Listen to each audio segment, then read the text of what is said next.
is somebody who is really at the tip of the spear when it comes to credibly challenging this fable. Richard, thank you for joining us. Thank you, Alex. It's again my honor to be here with you. Well, you've got the floor. Tell us about the latest developments, where Architects and Engineers is right now, what these truth hearings are, and where you think 9/11 Truth is going 10 years on. Well, as you mentioned, I'm representing 1,500 architects and engineers, now 1,560 actually, and these are demanding a real investigation of the destruction of the 3 center high-rises on 9/11. And the people in the street understand that Building 7 is a demolition, and I want to tell you also that every architect and engineer that I talk to, almost without exception really, when they see Building 7, they agree it is a controlled demolition. And then they're just shocked. Their jaws are open. They're receptive to hearing the evidence about the Twin Towers, which of course, unfortunately, is replete with evidence, science-based forensic evidence, documenting its controlled demolition. So I've traveled all around the world now in 23 different countries, speaking to groups of 100 to 700.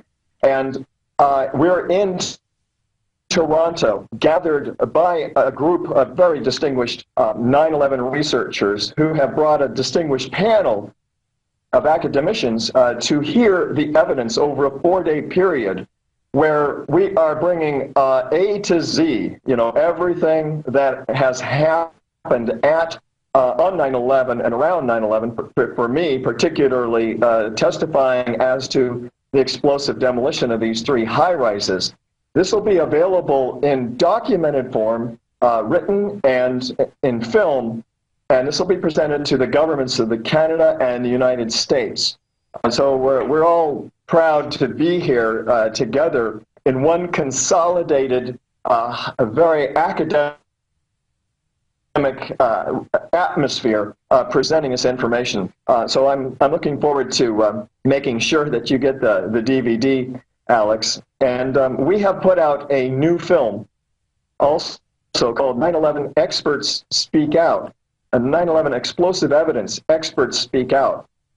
So AE 9/11 Truth has assembled 43 of our top petition signers, experts in their field we're talking about high-rise architects, metallurgists, chemists, physicists, structural engineers, assembled technical and building professionals, tops in their field, for a new film that we have put together that lays out these elements, not from Richard Gage in seeming isolation, but really top people, and it's extraordinary. We had our premiere the other night here in Toronto, and it went very well. And this is the pre-release edition, so I encourage people to take a look at it, give us feedback for our final edition at ae911truth.org. We're very excited about that, as well as the video that you mentioned, Alex, the documentary on World Trade Center 7 with Ed Asner. It has reached 270,000 views in just 3 or 4 weeks. We're very excited about that as well, because it presents the evidence for World Trade Center 7 as much as you can fit in a very melodramatic way. In other words, attention-getting in just 15 minutes. So, well, Richard, I'm encouraging you to take a look. Richard, again, this is a big deal. We went out on the streets of Austin and went up to 15 people randomly, saying, who will talk to us, and showed them video of Building 7 falling, and all but one said, looks like a controlled demolition. And that's the same feedback I get from everybody. But that's not just the falling of 7. I'm going to go out next week and show people the Building 7, and then show the police on CNN saying, get back, we're going to bring that building down, it's coming down.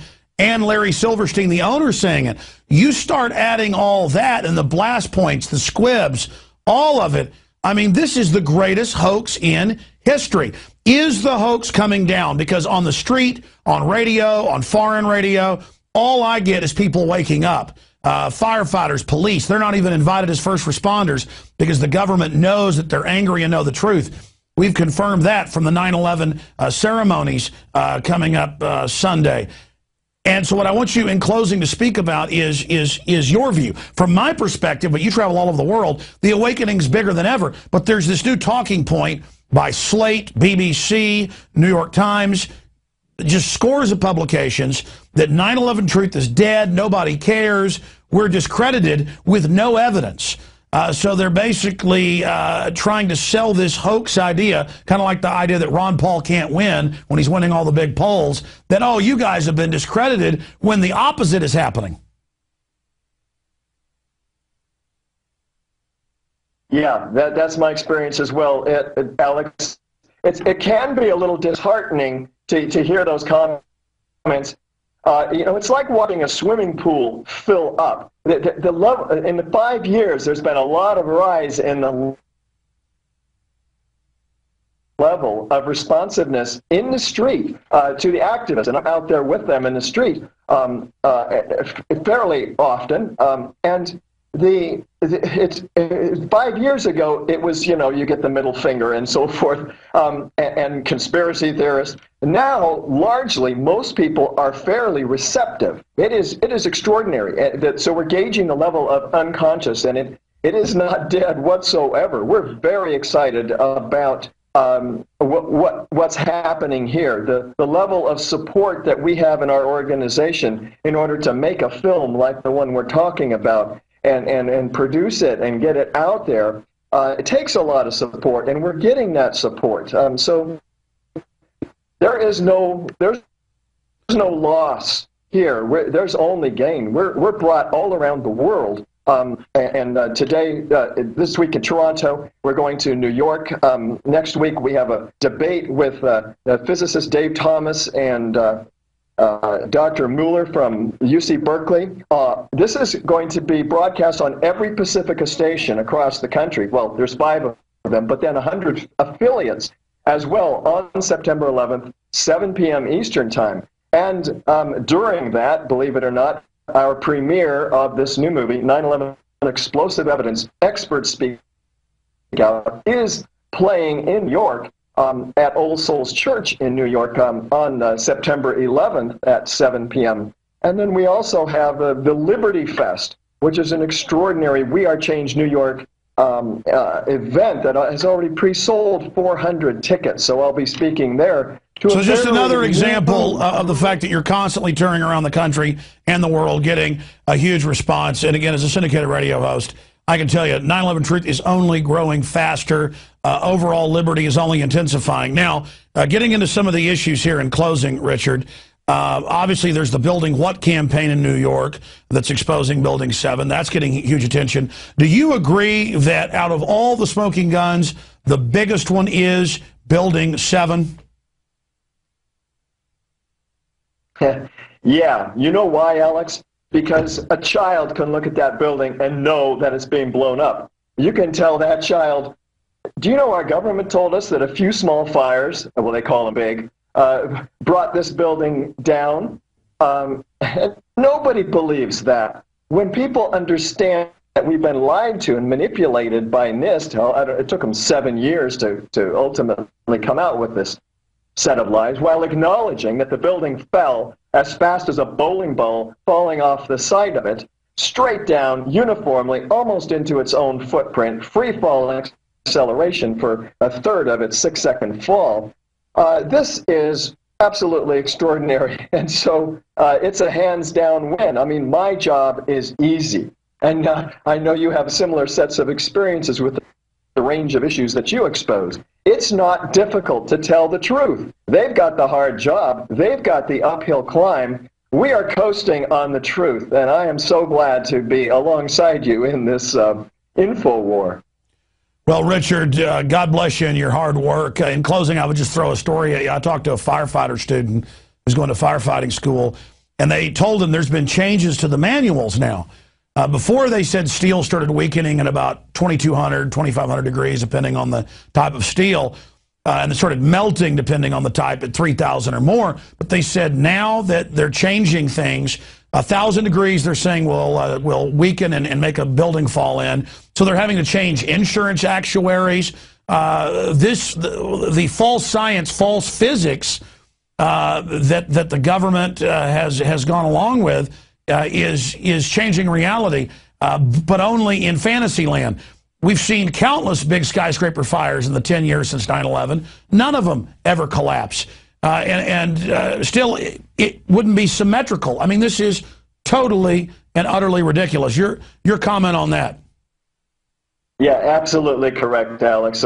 We had not lost one skyscraper from much hotter, much larger, and longer-lasting fires. And yet NIST didn't even examine the only other possibility for how these buildings were destroyed, and that is have been destroyed. It should have been the first, if not the only, hypothesis they looked at, but they didn't even examine it. It is a complete cover-up. Nor did they examine or acknowledge the pools of molten iron seen by the first responders, the structural engineers, the iron workers in the basements of the Twin Towers and the debris pile of Building 7, or these iron-rich microspheres, molten iron microspheres found in all the World Trade Center dust samples by the USGS, not by conspiracy theorists. This is documented by the USGS, as is by... Or the BBC reporting Building 7 had fallen because of fires in its own footprint 25 minutes before it happened, and later admitting Reuters gave them a script. They jumped the gun on that. Or the police saying, get back, we've been told they're going to blow it up. I've talked to the officers, not just watch the news cams. And then the pro-official story people say, oh, you're saying cops blew it up. No, cops were compartmentalized, told, we're blowing it up, get back. So the cops are like, all right, they're blowing it up. Get back. And I remember that day on the news, on the radio, they said, we're looking at blowing up Building 7 to protect other buildings. Then they blew it up and said, we didn't blow it up. Richard Gage, God bless you, and thank you for joining us. And I know that a couple more anniversaries coming up here that we are going to be able to clearly show that 9/11 truth has certainly, at least in the court of public opinion, exposed the true perpetrators. Thank you so much, sir. That's right, Alex. I'm with you on that one. Thank you so much. Thank you. Thank you, Richard. All right, that's it for this special pre-9/11 10th anniversary edition. We appreciate Richard Gage joining us, the rest of the crew doing a great job this week. I'll be back on the radio live this Sunday, 4 to 6 p.m., and then back Monday, 11 a.m., and back here Monday, 7 p.m. for InfoWars Nightly News. Richard's Skype was a bit choppy, but the information cut through, and that's what's important. Please, if you're not a subscriber to PrisonPlanet.tv, support alternative media. Go to InfoWarsNews.com and check out the special reports section, the nightly news section, the daily radio/TV section, my rants section at InfoWarsNews.com or PrisonPlanet.tv.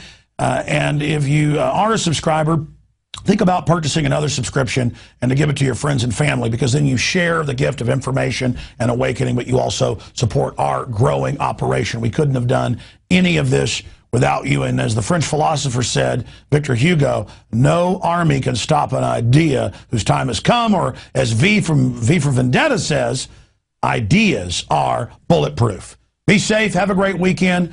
And we will see you again back here 7 p.m. next Monday.